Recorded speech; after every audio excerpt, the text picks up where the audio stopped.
Nefrólogo adscrito y profesor adjunto al Hospital Civil de Guadalajara. La siguiente ponencia será a cargo del doctor Jonathan Chávez Iñiguez, nefrólogo egresado del Hospital Civil de Guadalajara, Fray Antonio Alcalde, nefrólogo adscrito y profesor adjunto al Hospital Civil de Guadalajara, jefe de división de posgrado del Hospital Civil, miembro del Sistema Nacional de Investigadores CONACYT, miembro del Comité de Nefrólogos Jóvenes del ISN, miembro del Consejo Mexicano de Nefrología y además miembro del Grupo Colaborativo de Aquimex. ¿Qué tal? Mi nombre es Jonathan Chávez y el día de hoy vamos a revisar el tema de daño renal agudo y sepsis, específicamente en el manejo hemodinámico.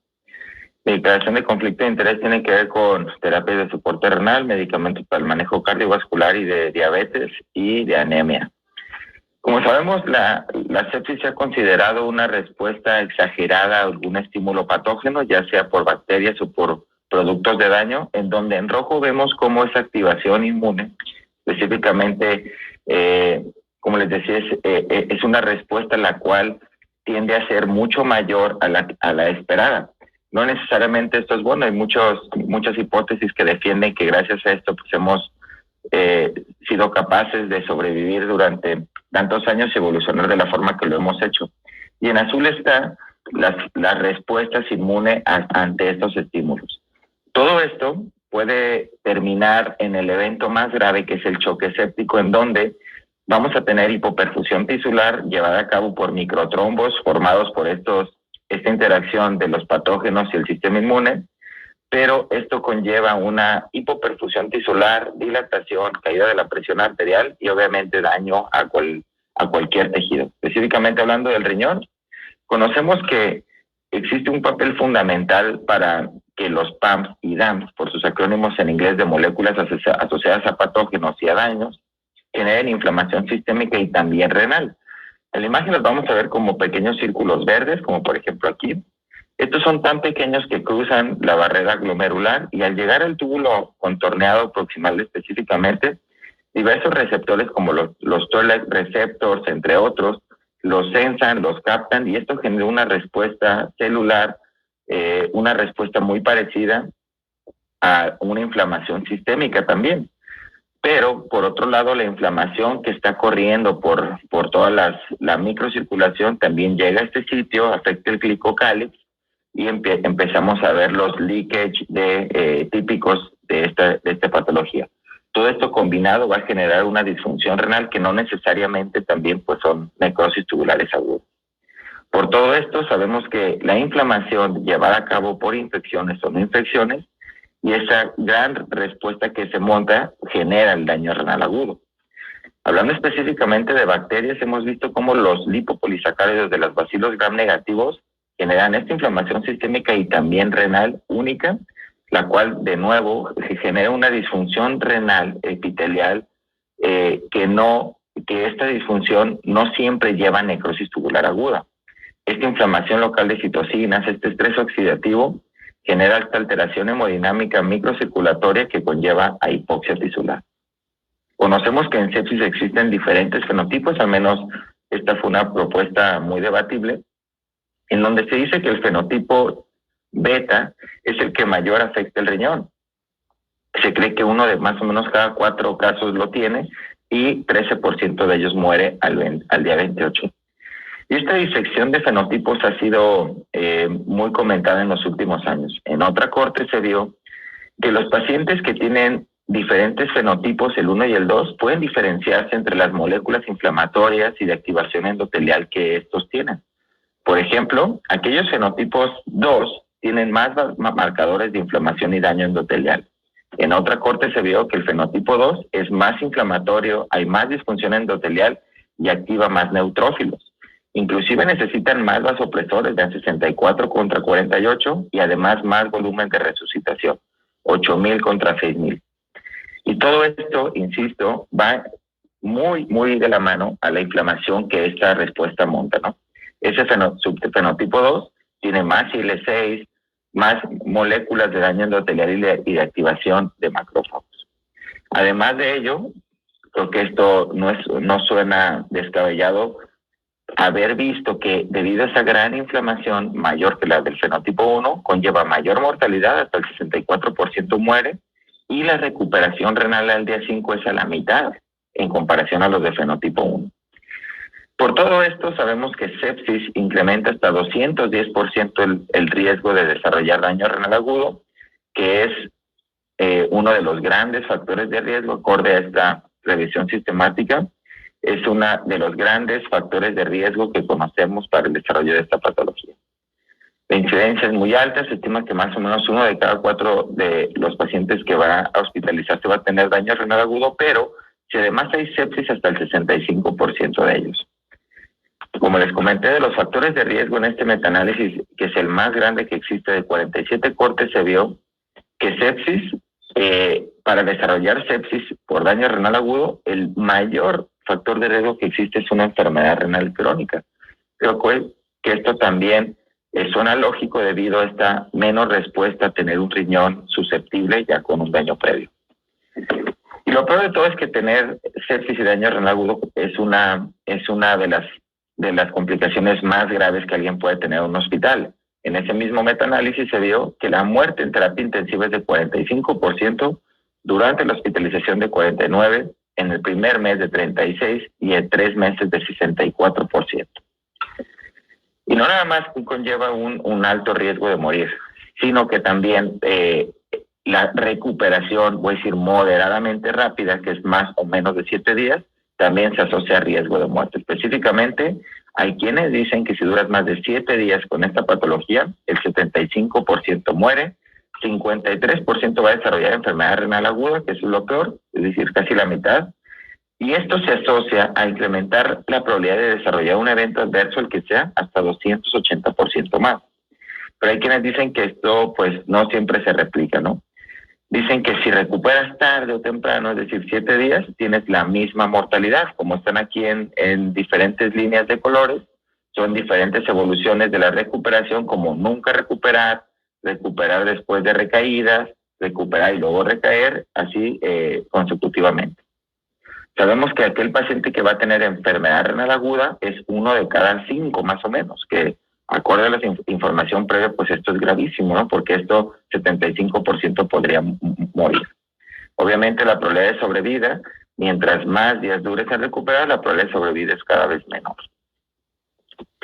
Bien, se ha dicho también que recuperado no en 7 días, se asocia a la misma probabilidad de morir a largo tiempo también, inclusive hasta 1 año después del evento. Para el manejo hemodinámico, recordemos que hace algunos años nos guiábamos acorde a las PVCs o presiones venosas centrales, pero se ha visto que incluso PVCs en los rangos de seguridad, que era de entre 8 y 12 más o menos, incrementa el riesgo de morir, inclusive en aquellos pacientes que están con intubación mecánica. También se ha visto que reanimar acorde a metas de estudios muy famosos como la RISE, el PROCESS, el PROMIS, entre otros, probablemente tenga beneficio en mortalidad, pero ese beneficio no se ha visto para el desarrollo de daño renal agudo ni para necesitar diálisis durante la hospitalización. Inclusive se ha visto que en esa resucitación temprana se ha asociado algunos parámetros y puntos de volumen de resucitación asociados a recuperación renal y muerte también. El primer panel dice de diabetes. Vale la pena comentar que en este estudio los autores demostraron que tener diabetes se asocia a resucitación, a recuperación temprana, y probablemente esto sea por un precondicionamiento renal que existe. Pero lo relevante para esta práctica es que aquellos pacientes que reciben una resucitación de volumen mayor a 1 litro, de 1 a 3 o mayor a 3, se asociaron con mayor probabilidad de recuperación. Hablando de esta reanimación, el estudio FRESH, que es el que estamos viendo a continuación, es un ensayo clínico que llevó a cabo la reanimación de volumen acorde a la respuesta que hubiera por el levantamiento de piernas. El algoritmo que estamos viendo a un lado, no lo voy a comentar completo, pero esencialmente dice que en el momento de la reanimación, si después de levantar las piernas había más del 10% de mejoría del gasto cardíaco, se administraba volumen, y si no había recuperación, recuperación por el levantamiento de piernas, no se le administraba volumen. Vale la pena comentar que aquellos pacientes que se levantaban las piernas para guiar la reanimación tenían o recibían un litro punto 37 menos volumen que el que no se levantaba la pierna. Y vean cómo tan poco volumen tuvo un impacto enorme en la necesidad de diálisis. Nada más 5% de esos pacientes necesitaron diálisis en contra del 17%. Y además, los días de ventilador fueron prácticamente a la mitad en aquellos pacientes que se levantaban las piernas para guiar el volumen. Y de nuevo, comento cómo esto fue con una diferencia de volumen prácticamente mínima, de nada más 1,5 litros de diferencia. Se ha visto que en estos pacientes que tienen presiones arteriales bajas, es decir, menos de 65, en el momento de estar oligúricos, si aumentamos la presión media en ese momento a 70 o a 75, la probabilidad de que ese paciente progrese a un estadio 3 del daño renal agudo es mucho menor que si continuamos con una presión abajo de 65. Pero esto ha sido retado, sobre todo en ancianos, porque se ha visto que los ancianos, teniendo una presión arterial media permisiva hasta cierto punto, que es entre 60 y 65, les va exactamente igual que tener más de 70. Vean, la mortalidad fue la misma, pero tampoco hubo ningún beneficio renal. Vean las PES, la duración en todos los pacientes, en aquellos que recibieron algún soporte y estar vivos del evento renal a 28 días, pues fue prácticamente igual. Pero existe otro concepto que se llama hipotensión relativa, y vean cómo esto se relaciona al daño renal agudo. Esta hipotensión relativa la voy a estudiar hace un momento, este es el estudio REACT, en donde se vio en una corte prospectiva que se puede determinar la presión media basal de los pacientes. Esto era por datos utilizados en los últimos 3 años, y además la PVC basal. Insisto, aquellos pacientes que tenían un ecocardio previo o la presencia o ausencia de falla cardíaca estimaban una presión basal, una presión venosa central basal. Con estos dos datos, por ejemplo, un paciente que tuviera una presión de 130/80 tenía una PAM de 97, y ese paciente, voy a decir, sano de otras cosas, tiene una PVC de 6 basal. Estos dos datos, 97 menos 6, hacían una presión de perfusión media de 91. Bien. Esta presión de perfusión media de 91 no va acorde a lo que necesita un paciente acorde a las guías de Surviving Sepsis, porque un paciente con Surviving Sepsis que tiene una PAM de 65 y una presión venosa central de 8, su presión de perfusión media es de 57 nada más. Bien, habiendo dicho eso, vean la gran diferencia que existe de su presión estimada basal a la presión de perfusión que dice Surviving Sepsis que debe de tener. Este paciente tiene un déficit residual de 34. Es una diferencia enorme, pues. Este estudio demostró que mientras más porcentaje de diferencia haya entre estas dos presiones, hay más probabilidad de desarrollar daño renal agudo y de complicaciones MAKE-14. Esto fue íntimamente relacionado, y vean cómo no se relacionó por las presiones arteriales típicas PAMS que hemos hecho durante todo el tiempo. Además de esto, se vio que todas las complicaciones, como con llevar al 3 de daño renal agudo, al 2 e incrementar la probabilidad de que tengas 1, también va acorde a este déficit de presión de perfusión media. Se ha dicho desde antes, acorde a esta línea, de que cada quien necesita una PAM diferente, que el hipertenso que está en choque séptico lo llevemos a una PAM de 80. Esto no tuvo relación con muerte, pero sí con la necesidad de diálisis del día 1 al 7 y la probabilidad de doblar creatinina. Prácticamente fue al doble. Hay otros autores que han demostrado que el inicio de la CRRT, si tienes una PAM menos de 82, se asocia a incrementar 22% el riesgo de morir. Una corte retrospectiva con todo lo negativo que esto lleva, pero vean aquí los rangos de seguridad de PAM. Como les comenté, un rango de seguridad de 82 puede ser apropiado, pero menos de 65 existe mayor probabilidad de muerte. Como les digo, esto también se vio para la probabilidad de morir a los días moderadamente medianos o largos, 15, 30 o hasta 90 días. Y desafortunadamente, para llevar estas cifras de PAM, vamos a necesitar en muchos pacientes más vasopresores. Por ejemplo, aquí en norepinefrina, se vio que a mayor norepinefrina, mayor es la probabilidad de morir. Estos eran pacientes que tenían daño renal agudo, y creo que pues esto es intuitivo, ¿no? Esto es obvio. Pero noten cómo incrementar norepinefrina más de 0.3 microgramos kilo minuto fue la asociación a riesgo de morir más alta que prácticamente cualquier otra variable típica de las terapias intensivas. Y esto es debido porque en choque séptico y daño renal agudo existe una muy mala perfusión cortical renal. Y estos eran pacientes que tenían vasopresores. Vean, el tránsito de la sangre es menor al día 1 y al día 3, el índice de perfusión también, y el volumen sanguíneo también es menor en aquellos pacientes que tienen choque séptico y daño renal.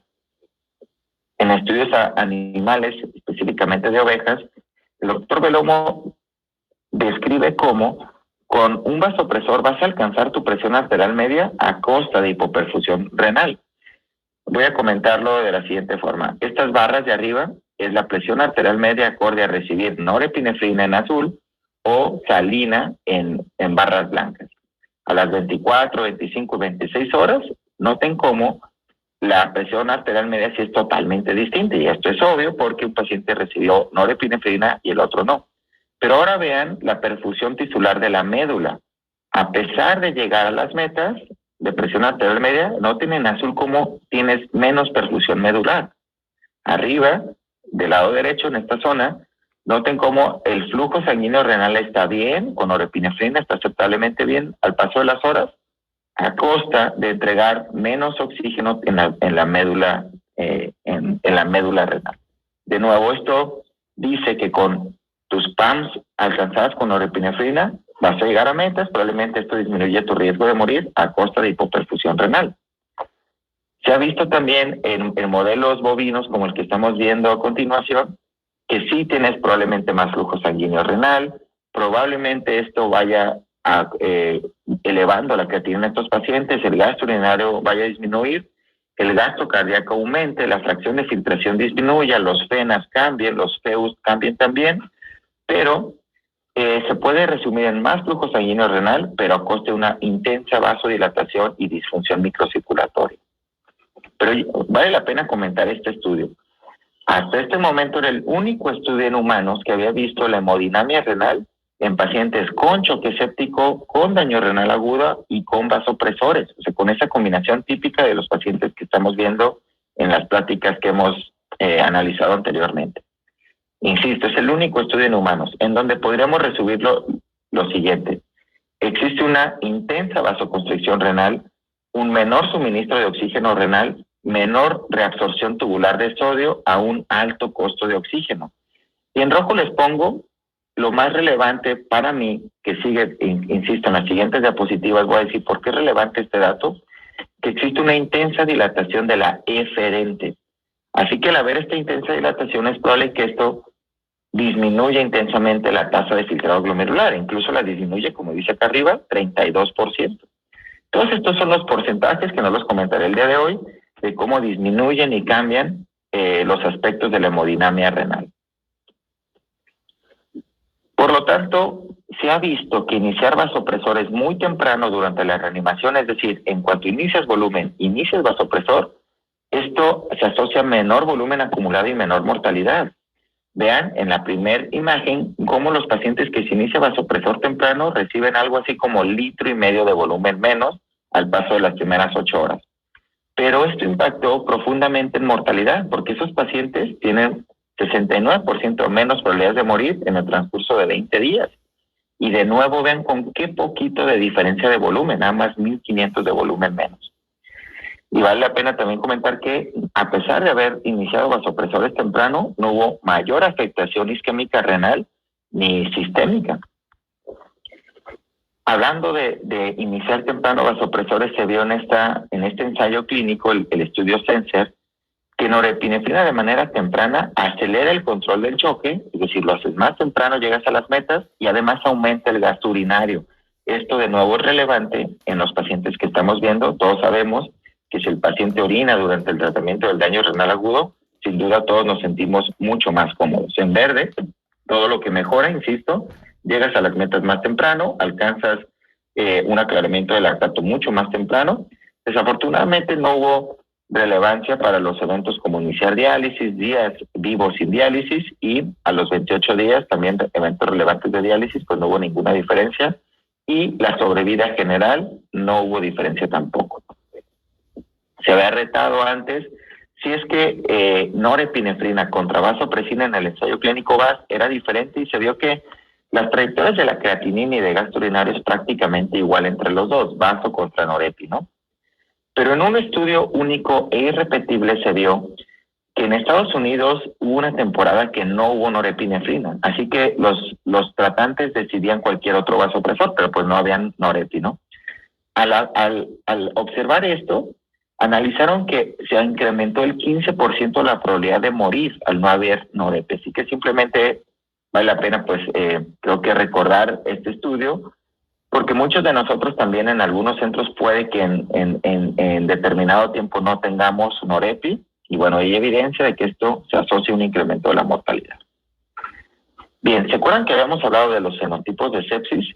Esto puede ser importante, no nada más para la clasificación y estratificación de pacientes, pero acorde a estudios que vamos a ver en un momento más, también para elegir el mejor vasopresor. En este estudio disecan entre dos tipos de fenotipos, el 1 y el 2. Se vio que aquellos pacientes que tienen el fenotipo 2 tienen menos inflamación, el fenotipo 2 tienen mayor inflamación y mayor daño endotelial. El fenotipo 1 están, digamos, menos inflamados. Y cuando decidimos o cuando recibieron vasopresina o norepinefrina, el 1 y el 2 les fue completamente distinto. Vean el 1, cuando recibe vasopresina, tienen 50% menos probabilidades de morir con vasopresina, y eso no sucede con el fenotipo 2. El fenotipo 2, reciba norepi o vaso, les da exactamente igual, es decir, no responde igual de bien a vasopresina. Hablando de vasopresina, en modelos de ovejas se vio que las ovejas con choque séptico y daño renal agudo, aunque llegues a presión arterial media basal con norepi o vaso, la hemodinamia intrarrenal y la oxigenación es muy distinta con vasopresina, les va mejor.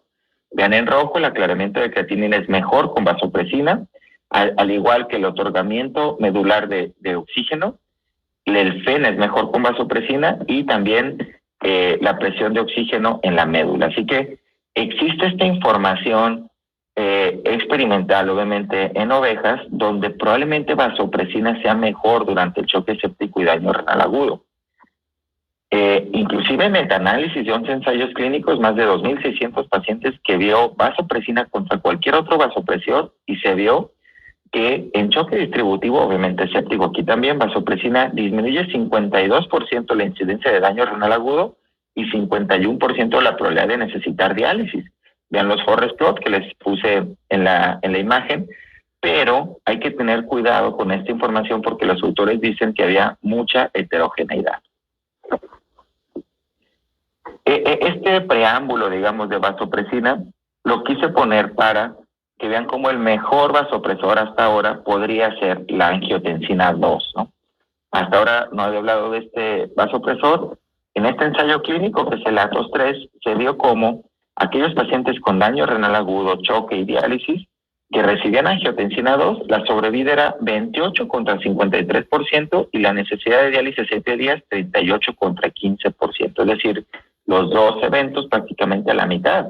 Y puede ser porque angiotensina, recuerden que parte de los mecanismos de acción es cerrar la eferente. Y si recuerdan, en ese estudio de humanos se vio que gran parte del daño renal agudo visto era la vasodilatación de la eferente. Así que creo que esto concuerda con la plausibilidad biológica y además la evidencia clínica que existe. Yo siempre utilizo hidrocortisona para manejar el choque séptico. En el ensayo clínico adrenal se vio que hidrocortisona no mejora la necesidad de diálisis de muerte. Hay algunos beneficios que son mínimos, pero bueno, existe un metaanálisis de 37 ensayos clínicos en donde se ve que los esteroides en el manejo de sepsis disminuyen 15% la probabilidad de morir. Desafortunadamente, en otros puntos observados no analizaron nada renal, pero bueno, para mí esto es información suficiente para utilizar esteroides durante el manejo de sepsis y choque séptico. Este estudio es muy interesante, eran pacientes con necesidad de diálisis y hablo del manejo hemodinámico, pues. Este ensayo clínico de 65 pacientes que necesitaban hemodiálisis intermitente, muchos de estos pacientes tenían albúminas bajas y obviamente la gran mayoría de ellos tenía sepsis, ¿no? Administrar un frasco de albúmina de 25% durante la hemodiálisis disminuye 74% los eventos de hipotensión y además mejora los ultrafiltrados.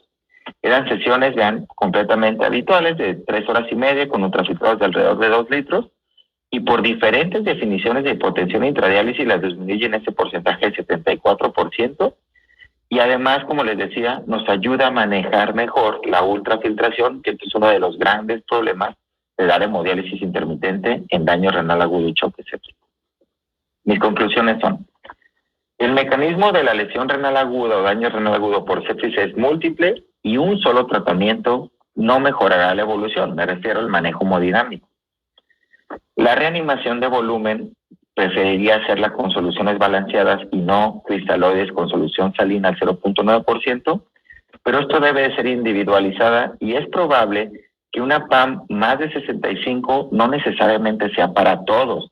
Específicamente, acorde a la evidencia que les mostré hace un rato, aquellos hipertensos y con presiones arteriales medias basales más altas probablemente se beneficien de una cifra mayor. Hay que iniciar vasopresores rápido. Creo que la evidencia cada vez ha sido más consistente de demostrar cómo vasopresores desde el inicio del manejo del choque puede ser lo apropiado. Hay diferentes fenotipos de sepsis, cada vez conocemos más de estas definiciones y puede que esto conlleve una respuesta distinta a vasopresores. El fenotipo 1 responda mejor a vasopresina, es probable. Pero si acorde a la evidencia pudiéramos disecar qué vasopresores son los que han demostrado diferentes respuestas clínicas y renales, yo diría angiotensina 2 es la mejor, vasopresina la segunda y norepinefrina la tercera. Yo siempre utilizo hidrocortisona y se lo sugiero fuertemente. Muchas gracias por su atención. Estaré atento a sus preguntas y comentarios para tratar de resolverlas. Gracias de nuevo.